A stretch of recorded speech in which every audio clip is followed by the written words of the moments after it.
எங்கள் இறைவனை வானத்தில் இருந்து ஒரு உணவத்திட்டை எங்களுக்கு நீ இறக்கி வைப்பாயாக.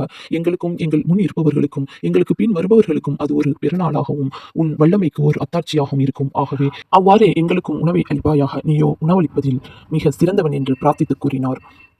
அதற்கு அல்லாஹ், நிச்சயமாக நான் நீங்கள் கேட்டவாறு அதை உங்களுக்கு இறக்கி வைப்பேன். எனினும் இதற்கு பின்னர் உங்கள் எவரேனும் என் கட்டளைக்கு மாறு செய்தால் அவரை உலகத்தில் எவருக்கும் செய்திராத அவ்வளவு கொடியதொரு வேதனையை கொண்டு நிச்சயமாக நான் தண்டிப்பேன் என்று கூறினான்.